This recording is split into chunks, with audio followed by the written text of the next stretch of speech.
Chemistry की इस class में आपका स्वागत है। आज हम 11th क्लास परमाणु संरचना चैप्टर के अंदर अभ्यास प्रश्न संख्या 22 से आगे की ओर को करेंगे। इन क्वेश्चनों को करने से पहले यहाँ पर कुछ महत्वपूर्ण फॉर्मूले लिखे हुए हैं। आप वीडियो को पॉज करके इन फॉर्मूलों को आप कॉपी कर लीजिए। ये फॉर्मूले आपको आगे क्वेश्चन करने में हेल्प करेंगे। यहाँ पर एक छोटा सा टेबल बनाया हुआ है जहाँ पर हमने एक मीटर की वैल्यू लिखी हुई है, माइक्रोन में, नैनोमीटर में, एंगस्ट्रॉम में, पिकोमीटर में और माइक्रोन में। तो आप इसे अच्छी तरह से नोट कर लीजिए। आगे क्वेश्चन में ये वैल्यू हमें इंटर कन्वर्ट करनी पड़ेगी, तो वहाँ पर हम इसकी ज़रूरत पड़ेगी हमें, तो आप इसे नोट कर लीजिए। तो बढ़ते हैं अपने आज के पहले क्वेश्चन की ओर। Question number 22। निम्नलिखित में से कौन समआयनी स्पीशीज है, अर्थात किनमें इलेक्ट्रॉनों की समान संख्या है। यहाँ पर कुछ आयन दिए हुए हैं, sodium ion, potassium, magnesium, calcium, sulphur और आर्गन। तो इन आयनों में सबसे पहले हम इलेक्ट्रॉनों की संख्या को ज्ञात कर लेंगे। तो सबसे पहले सोडियम में देखिए, सोडियम का जो परमाणु क्रमांक है वो 11 होता है। इसमें एक इकाई धनावेश है, तो इसका मतलब है कि एक इलेक्ट्रॉन इससे बाहर निकल गया है, तो इसमें इलेक्ट्रॉनों की संख्या हो जाएगी 11 - 1 10। इसी तरह से पोटेशियम का परमाणु क्रमांक 19 होता है और उसमें एक इकाई धनावेश है, तो एक इलेक्ट्रॉन कम हो जाएगा और इलेक्ट्रॉन की संख्या हो जाएगी 18। इसी तरह से मैग्नीशियम में इलेक्ट्रॉनों की संख्या आ रही है 10, कैल्शियम में आ रही है 18, सल्फर में आ रही है 18। सल्फर में 2- है, नेगेटिव चार्ज है इसमें, इसका मतलब है नेगेटिव चार्ज का मतलब इलेक्ट्रॉन इसमें ऐड हो चुके हैं। तो यहाँ पर 16 उसका परमाणु क्रमांक है। मूल अवस्था में सल्फर के 16 इलेक्ट्रॉन होते हैं, 2 इलेक्ट्रॉन और आ गए हैं, तो इलेक्ट्रॉनों की संख्या हो चुकी है 18। और आर्गन में कोई चार्ज नहीं है, तो इसलिए इसके मूल अवस्था में 18 इलेक्ट्रॉन होते हैं और अभी भी 18 इलेक्ट्रॉन है। तो इस टेबल को अगर हम गौर से देखें तो इसमें हमें सोडियम और मैग्नीशियम में दोनों में 10-10 इलेक्ट्रॉन दिखाई दे रहे हैं, तो ये दोनों स्पीशीज समआयनी स्पीशीज हैं। और साथ में पोटेशियम, कैल्शियम, सल्फर और आर्गन, इन सब में भी हमें इलेक्ट्रॉन की संख्या सिमिलर ही दिखाई दे रही है 18, तो ये भी सब आपस में समआयनी स्पीशीज हैं। अब हम आगे की ओर बढ़ते हैं और देखते हैं अपना अगला क्वेश्चन, क्वेश्चन नंबर 23। इसमें हमें निम्नलिखित आयनों का इलेक्ट्रॉनिक विन्यास लिखिए। आयनों का इलेक्ट्रॉनिक विन्यास लिखना है। आपको पता है कि इलेक्ट्रॉनिक विन्यास किस तरह से लिखा जाता है। कक्षक के आधार पर इलेक्ट्रॉनिक विन्यास लिखने का जो क्रम है वो इस तरह से होता है, 1s, फिर 2s 2p आता है। दूसरी कक्षा में 2 कक्षाएं होती हैं, तीसरी में 3 होती हैं, 3s 3p 3d, और चौथी में 4 होती हैं, 4s 4p 4d और 4m।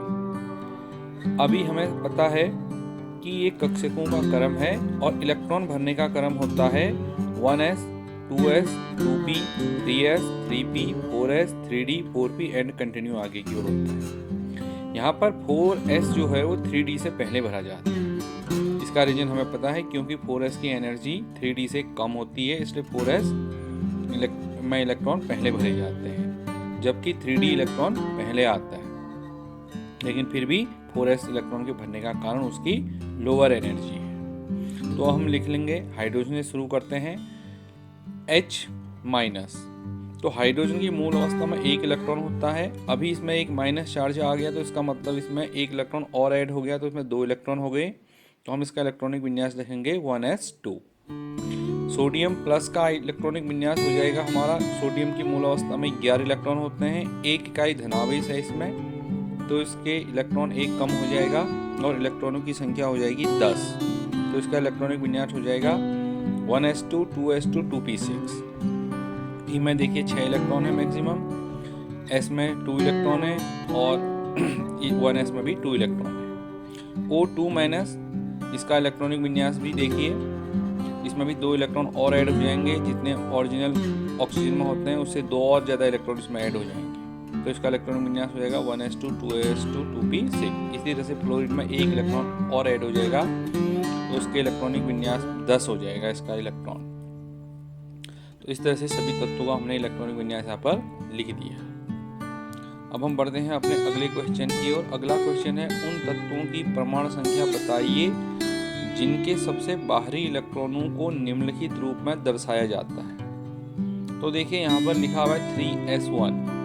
तो अब ये किस तत्व के लास्ट में 3s1 आता है, ये जानने के लिए सबसे पहले हमें इस 3s से पहले के इलेक्ट्रॉनिक विन्यास को लिखना होगा कि 3s से पहले जो पूरा इलेक्ट्रॉनिक विन्यास है वो लिख करके हमें पता करना होगा कि इसमें इलेक्ट्रॉन कितने। जैसे ही हमें इलेक्ट्रॉनों की संख्या पता चल जाएगी, हमें उसका परमाणु क्रमांक पता चल जाएगा और परमाणु क्रमांक से हम तत्वों का नाम पता कर सकते हैं। तो देखिए 3s1 है, तो 3s1 से पहले 1s2 आया होगा, उससे पहले 2s आया होगा, उससे पहले 2p आया होगा और फिर आया होगा 3s। तो अगर हम इलेक्ट्रॉन विन्यास देखें तो कुछ इस तरह से बन रहा है। अब हम इस इलेक्ट्रॉनिक विन्यास में अगर हम इलेक्ट्रॉनों की संख्या को काउंट करें तो ये निकल के आ रही है 11। 2 + 2 + 6 + 1 11। तो परमाणु क्रमांक 11 होता है किसका, सोडियम का। तो ये तत्व सोडियम है। इसी तरह से 2p3 से पहले का इलेक्ट्रॉनिक विन्यास हम लिख लेंगे।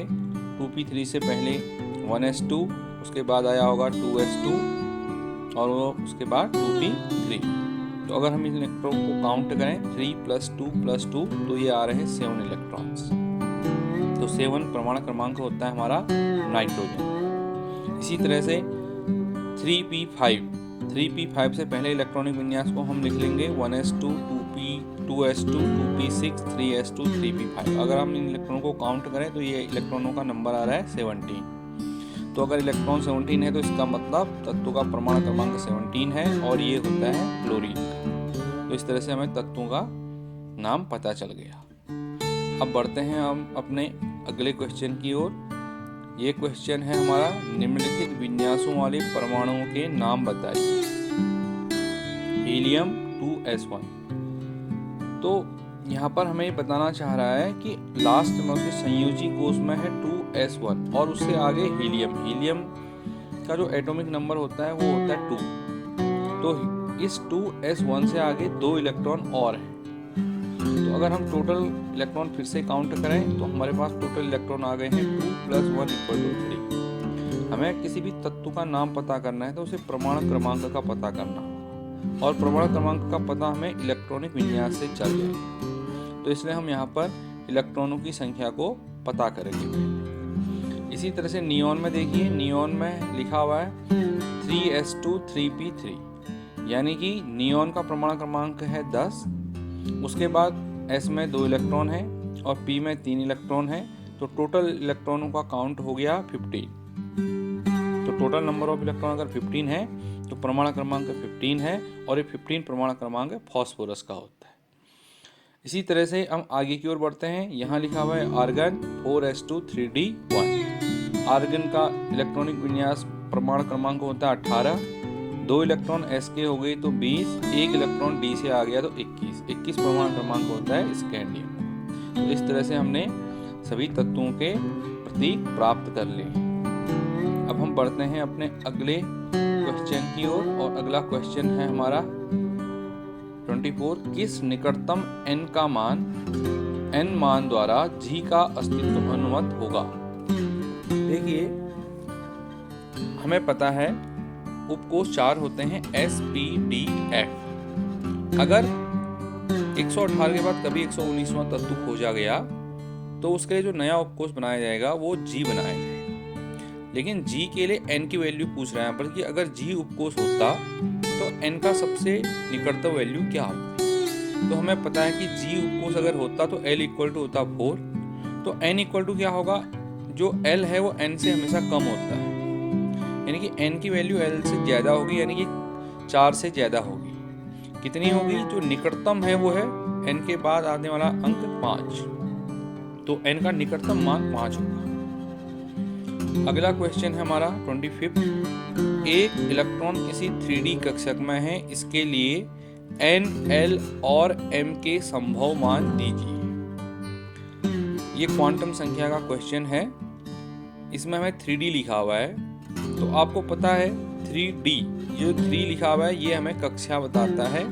तो n = यहाँ पर 3 हो गया, क्योंकि यहाँ पर 3D लिखा हुआ है, इसलिए n इक्वल टू 3। अब L की वैल्यू कैसे पता चलेगी? L की वैल्यू पता चलेगी हमें उप कक्षा से। ये यहाँ पर एक चार्ट बनाया हुआ है, इस चार्ट में आप देख सकते हैं जिसमें लिखा हुआ है L की वैल्यू और उप कक्षा। अगर S उप कक्षा है तो L की वैल्यू इसके लिए 0 होती है, P उप कक्षा के लिए 1 होती है, D के लिए 2 होती है, F के लिए 3 होती है। तो यहाँ पर D लिखा हुआ है, तो यहाँ पर D लिखा हुआ है, इसका मतलब है L की वैल्यू हो जाएगी हमारी 2। अब तीसरा हमें M बताना है, मैग्नेटिक क्वांटम नंबर, चुंबकीय क्वांटम संख्या का मान बताना। तो मैग्नेटिक क्वांटम संख्या L पर निर्भर करती है। फिर से देखिए यहाँ पर एक चार्ट बना हुआ है, यहाँ पर M की वैल्यू कैलकुलेट करना बताया है। M की वैल्यू L से कैलकुलेट होती है। अगर L इक्वल टू 0 है तो M इक्वल टू भी 0 ही होगा। L इक्वल टू अगर 1 है तो M इक्वल टू होगा -1, 0 और +1। माइनस L से लेके प्लस L तक की वैल्यू लिखनी होती है। ऐसी L इक्वल टू 2 अगर है तो M इक्वल टू होता है -2, -1, 0, +1, +2। इसी तरह से अगर L इक्वल टू 3 होता तो M इक्वल टू होता -3, -2, -1, 0, +1, +2 और +3 था। तो यहाँ पर हमें L इक्वल टू 2 आया है हमारे क्वेश्चन में, तो हमारी M की वैल्यू हो जाएगी -2, -1, 0, +1 और +2। तो इस तरह से ये क्वेश्चन भी हमारा हो गया है। अब हम आगे बढ़ते हैं अपने अगले क्वेश्चन की ओर। Question number 26। यहाँ पर बोला गया है किसी तत्व के परमाणु में 29 इलेक्ट्रॉन और 35 न्यूट्रॉन्स हैं। इनमें प्रोटॉनों की संख्या बताइए, तत्व का इलेक्ट्रॉनिक विन्यास भी बताइए। तो देखिए सबसे पहले हम प्रोटॉनों की संख्या को पता करते हैं। उदासीन परमाणु के लिए प्रोटॉनों की संख्या होती है इलेक्ट्रॉनों की संख्या के बराबर। प्रोटॉन और इलेक्ट्रॉन हमेशा बराबर होते हैं अगर हमारा तत्व उदासीन है, यानी कि उसमें कोई आवेश नहीं है, प्लस या माइनस। तो यहाँ पर हमें प्रोटॉनों की संख्या दी हुई है, इलेक्ट्रॉनों की संख्या दी हुई है 29। तो यहाँ से हमें पता चल जाएगा प्रोटॉनों की संख्या, यानी कि प्रोटॉनों की संख्या भी इलेक्ट्रॉनों की संख्या के बराबर यानी कि 29 ही होगी। दूसरे क्वेश्चन में आते हैं, यह तत्व का इलेक्ट्रॉनिक विन्यास लिखिए। देखिए 29 जो है कॉपर का परमाणु क्रमांक होता है और ये एक स्पेशल इलेक्ट्रॉनिक विन्यास है। देखिए इसका पहले हम एक्सपेक्टेड कॉन्फ़िगरेशन लिखते हैं। एक्सपेक्टेड जो इसका इलेक्ट्रॉनिक विन्यास है वो लिखते हैं, वो है 1s2, 2s2, 2p6, 3s2, 3p6, 3d9, 4s2। यहाँ पर 3d जो है 4s से पहले आया है, लेकिन भरा पहले 4s जाता है। लेकिन इसका ये इलेक्ट्रॉनिक कॉन्फ़िगरेशन नहीं होता। जैसा आप जानते हैं यहाँ से 4s से एक इलेक्ट्रॉन जंप करके 3d में आ जाता है और इसका इलेक्ट्रॉनिक विन्यास कुछ इस तरह से बन जाता है 3d10, 4s1। अगर आप इसका रीजन जानना चाहते हैं कि ऐसा क्यों हुआ, तो हम इसका कक्षीय डायग्राम बनाएंगे।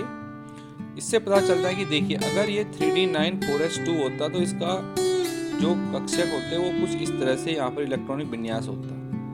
ये इलेक्ट्रॉनिक विन्यास में D के सारे कक्षकों में 2-2 इलेक्ट्रॉन है, लेकिन जो लास्ट वाला कक्षक है उसमें 1 इलेक्ट्रॉन है। इस तरह का जो इलेक्ट्रॉनिक विन्यास है वो असममित अनसिमेट्रिकल कहलाता है, जो बहुत ही अस्थायी होता है। अगर हम एक इलेक्ट्रॉन 4s से 3d में जंप कराएं तो इलेक्ट्रॉनिक विन्यास कुछ इस तरह से बन जाता है। अब यहाँ पर आप देखेंगे कि D के सभी कक्षकों में 2-2 इलेक्ट्रॉन है। अब ये सिमेट्रिकल हो चुका है, सममित हो चुका है। ऐसा इलेक्ट्रॉनिक विन्यास स्थायी होता है। तो स्थायी इलेक्ट्रॉनिक विन्यास ग्रहण करने के लिए कॉपर में s उपकक्षा से इलेक्ट्रॉन D उपकक्षा में आ जाता है। ऐसा सभी तत्वों में नहीं होता। कुछ ही तत्व है जिसमें इलेक्ट्रॉन उत्तेजित होकर अपनी पूर्व वाली कक्षा में आ जाता है, जैसे क्रोमियम में भी ये होता है। हम आगे बढ़ते हैं अब क्वेश्चन नंबर 27। क्वेश्चन नंबर 27 है हमें H2 O2+ स्पीशीज में उपस्थित इलेक्ट्रॉनों की संख्या बताइए। अब हमें यहाँ पर सबसे पहले H2 में देखिए, सबसे पहले H2 कैलकुलेट करते हैं। हाइड्रोजन का परमाणु क्रमांक 1 होता है, यानी कि उसमें 1 इलेक्ट्रॉन है। यहाँ पर हाइड्रोजन के 2 परमाणु हैं तो 1 + 1 = 2 इलेक्ट्रॉन्स होते हैं। अगला है H2+। देखिए H2 में 2 इलेक्ट्रॉन है, H2+ में क्या है, प्लस का मतलब है 1 इलेक्ट्रॉन H ने त्याग दिया है। तो एक इलेक्ट्रॉन इसमें कम हो जाएगा और यहाँ पर इलेक्ट्रॉनों की संख्या आ जाएगी 1।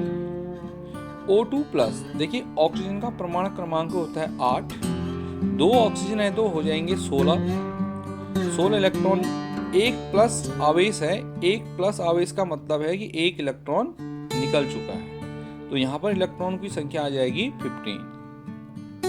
अब आगे बढ़ते हैं। इसी परमाणु कक्षक का n = 3 है, इसके लिए L और M के संभव मान क्या होंगे?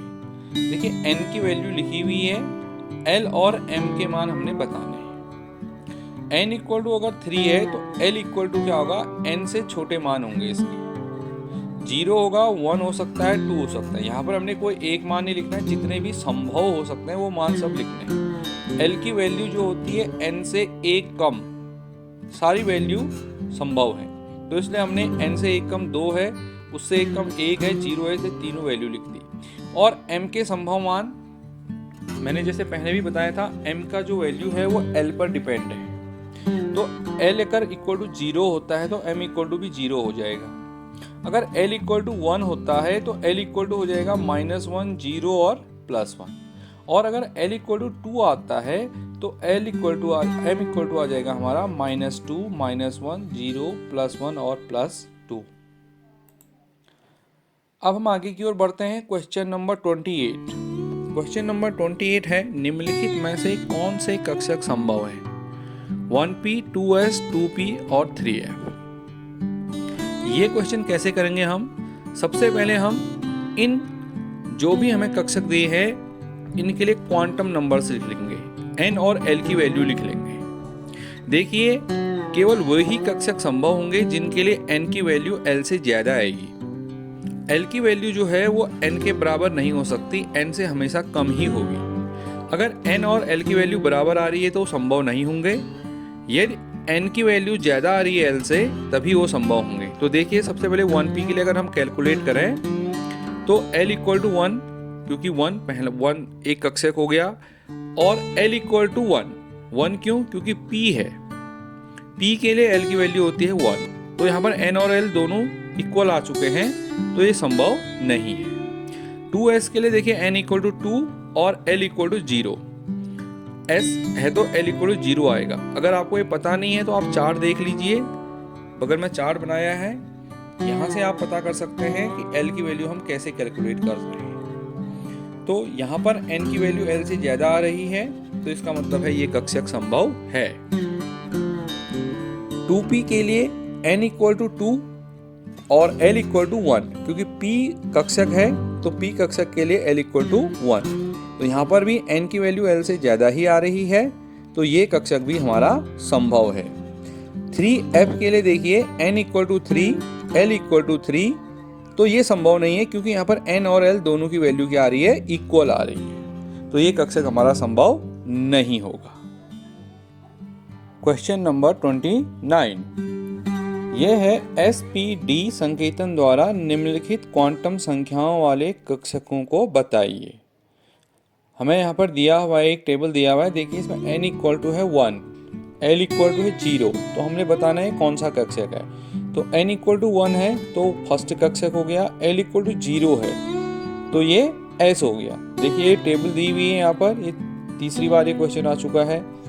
अगर l = 0 है तो s उपकक्षा होगी, अगर l = 1 है तो p उपकक्षा होगी, अगर l = 2 है तो ये d उपकक्षा होगी, और l = 3 है तो ये f उपकक्षा होगी। तो हम इस चार्ट को सॉल्व कर लेंगे। देखिए यहाँ पर 2p और इसके लिए आया 4d और इसके लिए आया 4f, क्योंकि यहाँ पर l = 3 है तो f हो गया। तो बहुत इजी सा क्वेश्चन था, वैसे टेबल याद होनी चाहिए इसके लिए।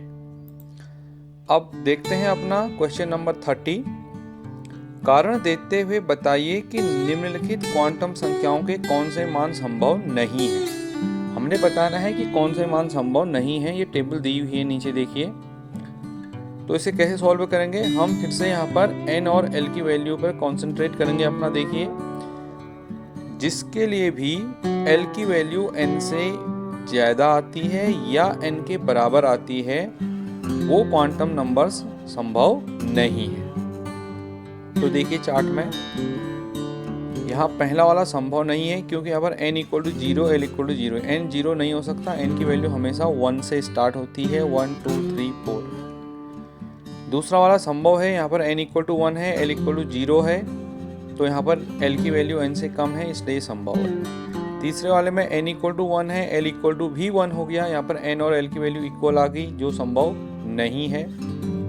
तीसरा है n equal to 2, l equal to 1, m equal to 0। देखिए n इक्वल टू 2 है, l इक्वल टू 1 है, यानी कि l की वैल्यू n से कम है और m की वैल्यू 0, ये संभव है। l की वैल्यू अगर 1 है तो m की वैल्यू -1, 0 और +1 हो सकती है, तो 0 लिखा है तो संभव है। n equal to 3, l equal to 3, ये फिर से संभव नहीं है क्योंकि यहाँ पर n और l की वैल्यू फिर से इक्वल हो चुकी है। n equal to 3, l equal to 1 और m इक्वल टू 0, ये संभव है, यहाँ पर l की वैल्यू n से कम है। अब बढ़ते हैं अगले क्वेश्चन की ओर। 31, किसी परमाणु में निम्नलिखित क्वांटम संख्याओं वाले कितने इलेक्ट्रॉन होंगे?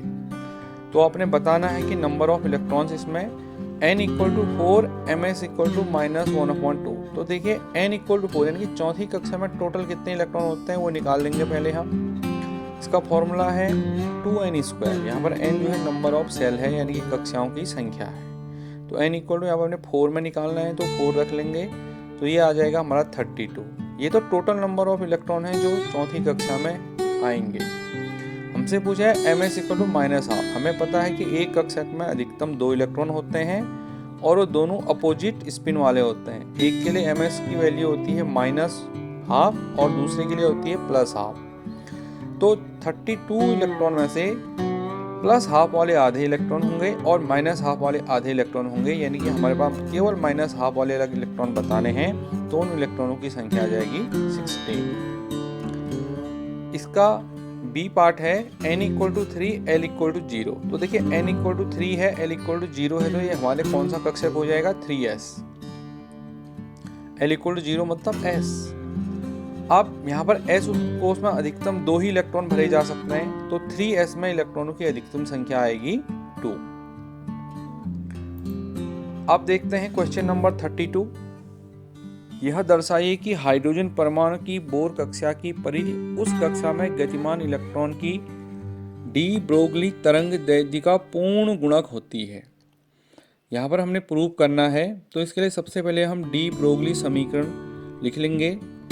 लैम्डा इक्वल टू h/mv, ये डी ब्रोगली की समीकरण है। और बोर मॉडल के अनुसार जो उसकी पोस्टुलेट्स थे वो हमें बताते हैं mvr इक्वल टू nh/2π। तो आप यहाँ से देखिए इस बोर के जो ये इक्वेशन है, इस इक्वेशन को थोड़ा सा मॉडिफाई करते हैं हम इस m और v को नीचे लेके आते हैं और 2π को हम यहाँ ले जाते हैं। तो ये इक्वेशन कुछ इस तरह से बन रही है, देखिए 2πr इक्वल टू nh/mv। अब आप डी ब्रोगली इक्वेशन को और बोर की इक्वेशन को देखेंगे तो यहाँ देखिए आप, यहाँ है लैम्डा इक्वल टू h/mv, यहाँ है 2πr equal to nh/mv। h/mv जो है ये दोनों जगह सेम है, कॉमन है। देखिए तो यानी कि ये बोर की इक्वेशन में हम h/mv की जगह लैम्डा भी लिख सकते हैं, क्योंकि लैम्डा इक्वल टू h/mv है। तो यहाँ से हमारा क्या आ जाएगा? 2πr इक्वल टू n और इसकी जगह आ जाएगा लैम्डा। तो ये हमारा प्रूफ हो गया जो क्वेश्चन में कहा गया था कि 2πr बोर कक्षा की परिधि को दर्शाता है। इस प्रकार बोर कक्षा की परिधि डी ब्रोगली तरंग दैर्ध्य लैम्डा के पूर्ण गुणक होती है। अब है question number 33। Helium plus spectrum के n इक्वल टू 4 से n इक्वल टू 2 बामर संक्रमण से प्राप्त तरंग दैर्ध्य के बराबर वाला संक्रमण हाइड्रोजन स्पेक्ट्रम में क्या हो? तो यहाँ पर हमें हीलियम के 4 से लेके 2 बामर संक्रमण की तरंग दैर्ध्य को कैलकुलेट करना है पहले, और इसकी तुलना करनी है हमने हाइड्रोजन के स्पेक्ट्रम से। तो देखिए सबसे पहले हमने निकालनी है तरंग दैर्ध्य। तो सबसे पहले हम इक्वेशन लिख लेंगे इसके लिए, जो समीकरण होती है nu bar equal to RH z square 1/n1 square minus 1/n2 square. यहाँ पर जो न्यू बार है ये तरंग संख्या को बताता है, RH रिडबर्ग नियतांक है, Z परमाणु क्रमांक है और N1 और N2 जो हैं वो कक्षाएं हैं। N1 वो कक्षा है निम्न ऊर्जा स्तर वाली जहां पर इलेक्ट्रॉन लौट के आता है। N2 वो कक्षा है उच्च ऊर्जा स्तर वाली जहां से इलेक्ट्रॉन वापस आता है। तो हीलियम प्लस के लिए यहाँ पर हम इन सब की वैल्यू को रख लेंगे। तो यहाँ पर हम N1 रखेंगे जो निम्न ऊर्जा स्तर है 2 और N2 रखेंगे यहाँ पर 4। तो अगर हम इसको कैलकुलेट करें तो 2 स्क्वायर 4 हो जाएगा और 4 का स्क्वायर 16 हो जाएगा और इनका एलसीएम 16 आएगा। तो अगर हम इसको सॉल्व करें तो RH 3/4 आ रहा है। अभी हम RH रिडबर्ग नियतांक की जो वैल्यू है उसको पुट नहीं कर रहे हैं क्योंकि अभी ये कैंसिल हो जाने वाला है। अब हाइड्रोजन के लिए ही अगर हम दोबारा से इस तरंग दैर्ध्य को लिखें तो ये आएगा RH 1 स्क्वायर। 1 स्क्वायर क्यों? क्योंकि यहाँ पर Z जो है वो 1 है, परमाणु क्रमांक हाइड्रोजन का 1 होता है। N1 N2 अभी ये हमें फाइंड आउट करना है कि हाइड्रोजन के लिए इलेक्ट्रॉन कौन सी कक्षा से लौट करके आएगा कि उसकी जो तरंग दैर्ध्य है वो हीलियम के N4 N2 के बराबर हो जाए। तो हाइड्रोजन स्पेक्ट्रम में हीलियम के समान तरंग दैर्ध्य के लिए हम ये दोनों इक्वेशन को तुलना कर लेंगे, हम दोनों इक्वेशंस की। और यहाँ से हम अगर देखेंगे तो RH equal to 1/N1 square minus 1/N2 square equal to RH 3/4। तो यहाँ से 1/N square minus 1/N2 square आएगा 3/4। RH से RH कैंसिल हो जाएगा यहाँ पर।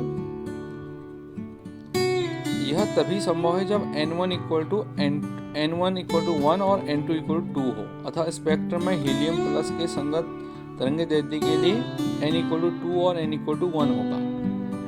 देखिए 1/N1 और 1/N2 स्क्वायर को अगर हम सॉल्व करें 3/4 के लिए तो N1 की जगह हमने 1 रखना होगा और N2 की जगह 2 रखना होगा, तभी ये 3/4 आ रहा है। अब बढ़ते हैं अपने क्वेश्चन नंबर 34 की ओर। ये क्वेश्चन है हमारा हीलियम प्लस से हीलियम प्लस 2 एक इलेक्ट्रॉन इसमें बाहर निकल रहा है। प्रक्रिया के लिए आवश्यक ऊर्जा की गणना कीजिए। हाइड्रोजन परमाणु की तटस्थ अवस्था में आयनन ऊर्जा 2.18 × 10⁻⁻18 जूल पर एटम होती है। देखिए यहाँ पर आयनन एंथैल्पी निकालनी है हमने हीलियम की, दूसरी आयनन एंथैल्पी यहाँ पर निकालनी है क्योंकि हीलियम प्लस में पहला इलेक्ट्रॉन जा चुका है, दूसरा इलेक्ट्रॉन हम निकाल रहे हैं। तो आयनन एंथैल्पी का फॉर्मूला होता है delta E equal to E infinity minus EN। E infinity जो है वो 0 होता है, यानी कि अनंत कोश से इलेक्ट्रॉन को बाहर निकालने के लिए ऊर्जा की आवश्यकता 0 होती है। EN हम निकाल लेंगे, तो EN निकालने का जो फॉर्मूला होता है वो लिख लेंगे एक बार। EN का फॉर्मूला है -2.18 × 10⁻⁻18 Z square upon N square. यहाँ पर जो Z है ये परमाणु क्रमांक है और जो N है वो कक्षा है जिस कक्षा से हमें इलेक्ट्रॉन निकालना है। तो यहाँ पर हमने पहली कक्षा से इलेक्ट्रॉन निकालना है क्योंकि हीलियम की अंतिम इलेक्ट्रॉन पहली कक्षा में ही होता है। तो यहाँ से E1 इक्वल टू लिख लेंगे हम 2.18 × 10⁻⁻18 × 2 स्क्वायर। 2 स्क्वायर क्यों? क्योंकि यहाँ पर हीलियम का जो परमाणु क्रमांक है वो 2 होता है और N की वैल्यू रख देंगे हम 1। तो 1 का स्क्वायर 1, 2 का स्क्वायर 4। तो 4 से अगर हम मल्टीप्लाई करें 2.18 को तो ये आता है 8.72 × 10⁻⁻18 जूल पर एटम। तो हीलियम की आयनन ऊर्जा कितनी हो जाएगी? फिर से हम सबसे टॉप मोस्ट जो फॉर्मूला लिखा था हमने वहाँ पर इसकी वैल्यू पुट कर देंगे। E इन्फिनिटी की वैल्यू होगी 0 और माइनस हमने E2 की वैल्यू E1 की वैल्यू अभी हमने निकाली हुई है -8.72 × 10⁻⁻18। तो ये पॉजिटिव में वैल्यू आ जाएगी और ये वैल्यू हमारी आएगी 8.72 × 10⁻⁻18 जूल पर एटम। अब हम आगे की ओर बढ़ते हैं और अपना अगला क्वेश्चन देख लेते हैं। यदि कार्बन परमाणु का व्यास 0.15 नैनोमीटर है तो उन कार्बन परमाणुओं की संख्या की गणना कीजिए जिन्हें 20 सेंटीमीटर स्केल की लंबाई में एक एक करके व्यवस्थित किया जा सकता है। तो देखिए, सबसे पहले हम यहाँ पर जो परमाणु का व्यास दिया हुआ है वो दिया हुआ है हमें 0.15 नैनोमीटर। तो इस नैनोमीटर को हम पहले सेंटीमीटर में चेंज कर लेंगे, क्योंकि हमें स्केल की जो लंबाई है वो सेंटीमीटर में दी हुई है। तो दोनों वैल्यू की जो इकाई है वो एक ही होनी चाहिए। तो हमें इसको सेंटीमीटर में चेंज करने के लिए हम इसे 10⁻⁷ सेंटीमीटर से मल्टीप्लाई कर देंगे। नैनोमीटर जो होता है वो -10⁻⁹ मीटर के बराबर होता है, और 1 मीटर जो होता है वो 100 सेंटीमीटर के बराबर होता है, यानी कि सेंटीमीटर मीटर से 100 कम है। तो इसलिए हमने यहाँ पर -7 से मल्टीप्लाई किया, ना कि -9 से। तो ये हमारा आ रहा है 1.5 × 10⁻⁸ सेंटीमीटर। अब कार्बन परमाणु की संख्या कैलकुलेट कर लेंगे हम, जो 20 सेंटीमीटर लंबाई में व्यवस्थित होंगे।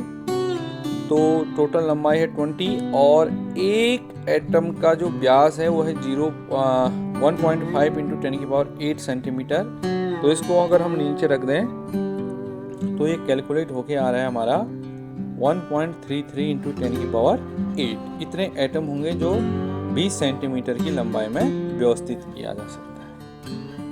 अगला है 36 क्वेश्चन। कार्बन के 2 × 10⁸ परमाणु एक कतार में व्यवस्थित हैं। यदि इस व्यवस्था की लंबाई 2.4 सेंटीमीटर है तो कार्बन परमाणु के व्यास की गणना कीजिए। तो देखिए, फिर से पहले क्वेश्चन की तरह ही है। सबसे पहले हम कार्बन परमाणु का व्यास देख लेते हैं कि कितना होगा।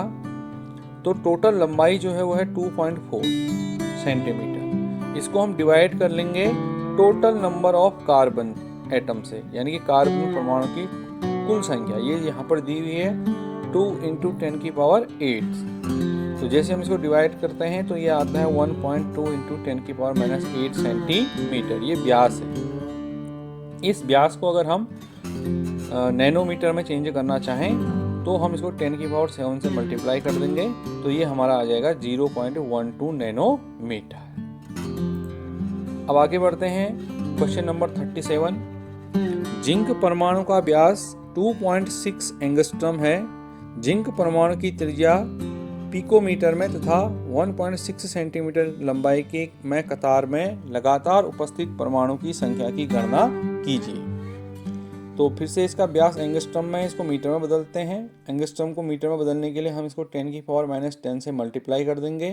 तो ये आ जाएगा हमारा 2.6 × 10⁻⁻10 × 10⁻12 पिकोमीटर। तो इसको पिकोमीटर में बदलने के लिए हम 10⁻12 से मल्टीप्लाई कर लेंगे। तो ये आ गया हमारा 260 पिकोमीटर। अब परमाणु की जो त्रिज्या है वो आ जाएगी, त्रिज्या व्यास की आधी होती है। तो 260 को हम डिवाइड कर लेंगे 2 से, तो 130 पिकोमीटर, क्योंकि हमने यहाँ पर त्रिज्या पिकोमीटर में बतानी थी। कतार की लंबाई आ जाएगी हमारी 1.6 सेंटीमीटर, यानी कि 1.6 × 10⁻²। सेंटीमीटर को मीटर में बदलने के लिए हम 10⁻² यानी कि 100 से इसको मल्टीप्लाई कर देंगे। 1.6 सेंटीमीटर यानी कि 1.6 × 10⁻² मीटर की लंबाई में कतार में उपस्थित परमाणु की संख्या कितनी हो जाएगी, जितनी ये टोटल लंबाई है, डिवाइड करेंगे हम एक परमाणु के व्यास से। तो एक परमाणु का व्यास है 2.6 × 10⁻⁻10 मीटर। तो ये आ गया हमारा 6.15 × 10⁻⁷।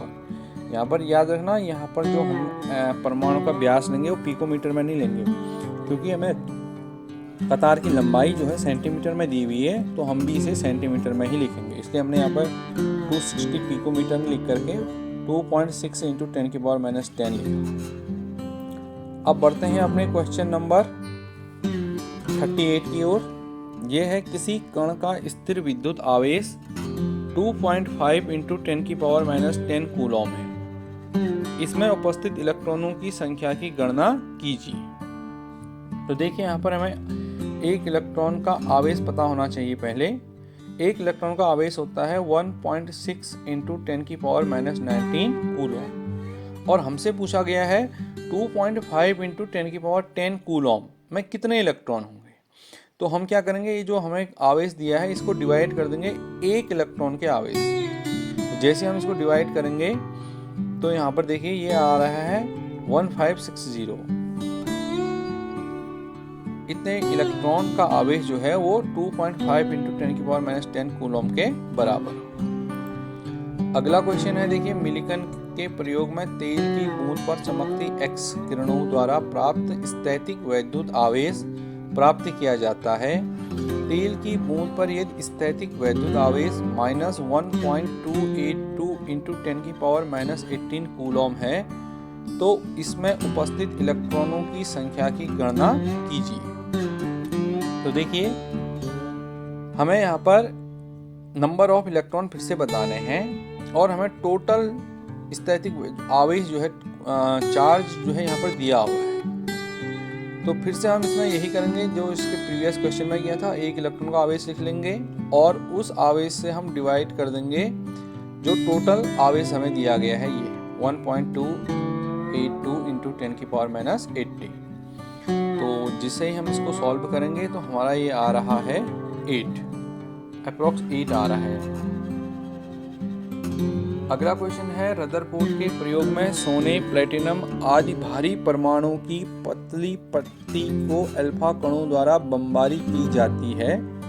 यदि एल्यूमिनियम आदि जैसे हल्के परमाणुओं की पतली पन्नी ली जाए तो उपरोक्त परिणामों में क्या अंतर होगा। देखिए रदरफोर्ड ने अपने प्रयोग के लिए सोने की पन्नी ली थी। अगर एल्यूमिनियम की पन्नी ली जाती तो क्या होता। सोने की पन्नी लेने का कारण था कि सोना सबसे अधिक आघातवर्धनी यानी कि सबसे अधिक फैलने वाला तत्व होता है हमारा। एल्यूमिनियम के पास भी बहुत अधिक आघातवर्धनी गुण होते हैं, लेकिन हम एल्यूमिनियम को नहीं ले सकते। क्यों? क्योंकि देखिए सोने का क्या है, atomic number, atomic mass aluminium से अधिक होता है। तो अगर उसका एटॉमिक वेट ज़्यादा है तो इसका मतलब है कि सोने का जो नाभिक है वो एल्यूमिनियम से बड़ा होगा। नाभिक का साइज परमाणु की तुलना में काफी कम होता है, लगभग 1 लाख गुना छोटा होता है नाभिक अपने परमाणु से। तो सोने का नाभिक एल्यूमिनियम के नाभिक से बड़ा होता है। इसके बावजूद भी जब रदरफोर्ड ने अपना अल्फा कण प्रकीर्णन प्रयोग किया था तो आपने देखा कि 20,000 अल्फा कणों को डालने पर केवल एक ही अल्फा कण जो है नाभिक से टकराता है और वापस आ जाता है। और बहुत कम कण ऐसे होते हैं जो नाभिक के बगल से गुजरते हैं और विक्षेपित होते हैं। अगर एल्यूमिनियम का नाभिक होता तो उसका साइज और छोटा होता, तो उससे जो टकराने वाले अल्फा कणों की संख्या होती है वो और कम होती। बहुत कम अल्फा कण ऐसे होते हैं जो उस नाभिक से विक्षेपित होते क्योंकि उसमें चार्ज कम है। तो सोने का नाभिक लेने का कारण यही था कि सोने का नाभिक एल्यूमिनियम से अधिक बड़ा होता है और उसमें आवेश भी अधिक होता है। तो हम आगे की ओर बढ़ते हैं अपने अगले क्वेश्चन में। 35 Br79 था Br79 प्रतीक मान्य है, जबकि 79 Br35 तथा Br35 मान्य नहीं है। संक्षेप में कारण बताइए। देखिए जब भी हम किसी तत्व का प्रतीक लिखते हैं तो उसके परमाणु क्रमांक को तत्व में बाईं ओर नीचे और द्रव्यमान संख्या को ऊपर लिखते हैं। अगर हम केवल तत्व का द्रव्यमान संख्या लिखें और परमाणु क्रमांक ना लिखें तो ये मान्य होता है। द्रव्यमान संख्या लिखना इसलिए जरूरी है क्योंकि द्रव्यमान संख्या एक ही तत्व के दो अलग अलग आइसोटोप यानी कि समस्थानिक होते हैं जो उनका अलग अलग हो सकता है, लेकिन परमाणु क्रमांक एक होता है। किसी भी तत्व की जो पहचान होती है वो उसके परमाणु क्रमांक से होती है। अगर 6 परमाणु क्रमांक कार्बन का है तो वो किसी और तत्व का नहीं हो सकता। या हमने कार्बन लिख दिया तो उसका परमाणु क्रमांक फिक्स है कि वो 6 ही है। इसी तरह से अगर हम कैल्शियम लिखते हैं तो उसका परमाणु क्रमांक फिक्स है कि 20 है, लेकिन द्रव्यमान संख्या फिक्स नहीं है। कैल्शियम के जो अलग अलग आइसोटोप होंगे उनके अलग अलग द्रव्यमान हो सकते हैं। जैसे कार्बन के अलग अलग आइसोटोप होते हैं, समस्थानिक होते हैं, तो उनके द्रव्यमान अलग अलग होते हैं। कार्बन 12 भी होता है, कार्बन 14 भी होता है। तो कार्बन लिखने के बाद हमें ये मेंशन करना होता है कि ये जो तत्व है ये किस द्रव्यमान वाला तत्व है। इसलिए हमें प्रतीक में द्रव्यमान लिखना जरूरी होता है। अगले क्वेश्चन की ओर बढ़ते हैं। ये है हमारा एक 81 द्रव्यमान संख्या वाले तत्व में प्रोटॉनों की तुलना में 31.7% न्यूट्रॉन अधिक हैं। इसका परमाणु प्रतीक लिखिए। तो देखिए, हमें यहाँ पर सबसे पहले प्रोटॉनों की संख्या निकालनी होगी, उसके बाद ही हमें पता चल पाएगा कि ये तत्व कौन है और हम तभी उसका प्रतीक लिख पाएंगे। तो सॉल्व करते हैं। सबसे पहले माना प्रोटॉनों की संख्या p है, तो न्यूट्रॉनों की संख्या क्वेश्चन के अकॉर्डिंग ये है प्रोटॉनों से 31.7% अधिक। तो अगर प्रोटॉन की संख्या p है तो न्यूट्रॉन हो जाएंगे p प्लस p का 31%। तो 31% कितना हुआ? 31 डिवाइडेड बाय 100। तो अगर हम इसको सॉल्व करें तो ये आ जाएगा हमारा 31.7 p डिवाइडेड बाय 100, तो ये होगा 0.317 p। तो p और इसको हम ऐड कर दें तो ये आएगा 1.317 p। अब यहाँ पर हमें पता है कि प्रोटॉन प्लस न्यूट्रॉन द्रव्यमान संख्या को बताते हैं। तो यहाँ से हमारा प्रोटॉन प्लस न्यूट्रॉनों की संख्या जो अभी हमने ऊपर निकाली थी, इसकी वैल्यू यहाँ पर पुट कर देंगे और द्रव्यमान संख्या हमें यहाँ पर दी हुई है क्वेश्चन में 81 है। तो यहाँ से 2.317 p इक्वल टू 81, ये दोनों ऐड हो जाएंगे और p इक्वल टू आ जाएगा 81 डिवाइडेड बाई 2.317, तो 35। यानी कि प्रोटॉन 35 पाए। प्रोटॉनों की संख्या हमें परमाणु क्रमांक को बताती है। परमाणु क्रमांक बराबर प्रोटॉनों की संख्या, यानी कि 35 इसका परमाणु क्रमांक है ब्रोमीन। तो ये तत्व हो जाएगा ब्रोमीन और उसका प्रतीक हो जाएगा 35 Br81। परमाणु क्रमांक बाईं ओर नीचे और द्रव्यमान संख्या दाईं ओर ऊपर लिखेंगे। बढ़ते हैं अगले क्वेश्चन की ओर। ये भी प्रीवियस क्वेश्चन की तरह ही है। 37 द्रव्यमान संख्या वाले एक आयन पर ऋणावेश की एक इकाई है। ये नेगेटिवली चार्ज हमारे पास आयन है। यदि आयन में इलेक्ट्रॉनों की तुलना में न्यूट्रॉन 11.1% अधिक हैं तो आयन का प्रतीक लिखिए। तो यहाँ पर हमें इलेक्ट्रॉनों के आधार पर प्रोटॉन और न्यूट्रॉन की संख्या बतानी है। तो देखिए, शुरू करते हैं। माना कि इलेक्ट्रॉनों की संख्या x है, तो न्यूट्रॉनों की संख्या कितनी हो जाएगी? ये बोल रहा है न्यूट्रॉन 11.1% अधिक है, तो न्यूट्रॉनों की संख्या हो जाएगी x plus x into 1.1 divided by 100, 11% ज़्यादा हो जाएगी। तो अगर हम इसको सॉल्व करें तो ये आ जाएगा हमारा 1.11x, ये है न्यूट्रॉनों की संख्या। अब प्रोटॉनों की संख्या कितनी होगी? अगर हम इलेक्ट्रॉन की संख्या x है तो प्रोटॉनों की संख्या हो जाएगी x माइनस 1। x नहीं होगी, x माइनस 1। क्यों? क्योंकि हमसे क्वेश्चन में बोला है कि एक आयन पर ऋणावेश की एक इकाई है। तो ऋणावेश है मतलब इसमें एक इलेक्ट्रॉन ज्यादा होगा। मूल अवस्था में इलेक्ट्रॉन कम होंगे और प्रोटॉन हमेशा इलेक्ट्रॉन के बराबर तभी होते हैं जब तत्व या आयन हमारा उदासीन हो, उससे पहले नहीं। आयन में एक इकाई ऋणावेश है अतः प्रोटॉनों की संख्या इलेक्ट्रॉनों से एक इकाई कम होगी। तो यहाँ पर हमारा p plus n equal to द्रव्यमान संख्या, यानी कि p की वैल्यू हम रख देंगे x माइनस 1 और n की वैल्यू हमने यहाँ पर कैलकुलेट की है 1.111x इक्वल टू 37 हमें क्वेश्चन में दिया हुआ है द्रव्यमान संख्या है। तो अगर हम इसको ऐड करें तो ये निकल के आ रहा है 2.11x इक्वल टू 38, तो x इक्वल टू हो जाएगा 38 डिवाइडेड बाई 2.11, तो ये आ जाएगा 80। तो हमारे पास प्रोटॉनों की संख्या आ जाएगी 18 माइनस 1 माइनस क्यों कर रहे हैं? क्योंकि मूल अवस्था में एक इलेक्ट्रॉन कम होगा इसलिए। तो 17, तो तत्व का परमाणु क्रमांक 17 मतलब क्लोरीन और इसका प्रतीक हो जाएगा 13Cl37 और माइनस, क्योंकि क्वेश्चन में हमसे बोला गया है कि ये एक इकाई ऋणावेश है। अब बढ़ते हैं अगले क्वेश्चन की ओर। हमारा 44 क्वेश्चन नंबर। 56 द्रव्यमान संख्या वाले एक आयन पर धनावेश की 3 इकाइयां हैं। इसमें इलेक्ट्रॉन की तुलना में 30.4% न्यूट्रॉन अधिक है। इस आयन का प्रतीक लिखिए। तो देखिए, फिर से हम इलेक्ट्रॉनों की संख्या मान लेते हैं कि x है, तो न्यूट्रॉनों की संख्या क्वेश्चन के अकॉर्डिंग कितने न्यूट्रॉन ज़्यादा हैं? 30.4%। तो x का 30.4% हो गया ये। तो अगर हम इसको सॉल्व करें तो ये आएगा 1.304x। और प्रोटॉनों की संख्या हो जाएगी हमारी x+3। क्यों? क्योंकि इस बार हमसे बोला गया है 3 इकाई धनावेश है, तो 3 इकाई धनावेश है मतलब 3 इलेक्ट्रॉन मूल अवस्था से कम है। तो अगर हमने इलेक्ट्रॉन x माने हैं तो ये जितने ओरिजिनल तत्वों में इलेक्ट्रॉन थे उससे 3 कम है, तो प्रोटॉन 3 ज़्यादा होंगे, तो इसलिए प्रोटॉन की संख्या आ गई x+3।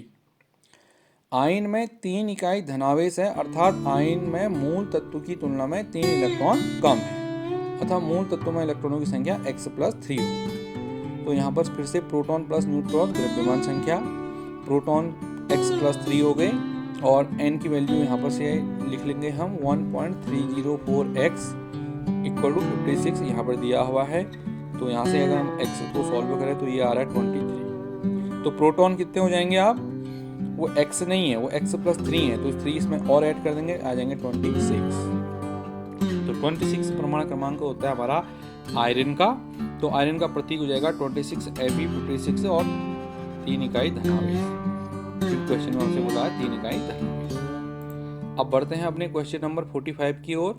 यहाँ पर हमें भिन्न भिन्न प्रकार के प्रकाश की किरणें दे रखी हैं और इन्हें हमें आवृत्ति के बढ़ते क्रम में लिखना है। आपको पता है कि जो सनलाइट होती है वो एक इलेक्ट्रोमैग्नेटिक रेडिएशन है, प्रकाश विद्युत चुंबकीय तरंग हैं, और इस चार्ट में आप देख सकते हैं कि उन तरंगों की जो है तरंग दैर्ध्य यहाँ पर लिखी हुई है। तो इसको देख करके हम इनके क्रम को लिख सकते हैं।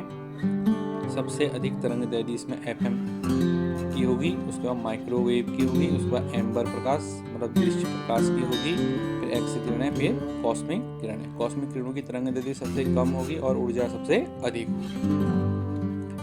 अब बढ़ते हैं हमारे अगले क्वेश्चन की ओर, लेकिन अगला क्वेश्चन हम अगले पार्ट में करेंगे। इसके लास्ट में हमने कुछ यहाँ पर इम्पोर्टेंट फॉर्मूले लिखे हुए हैं जो इन वीडियोज़ में आए, आप इन फॉर्मूलों को नोट कर लीजिए। Thank you.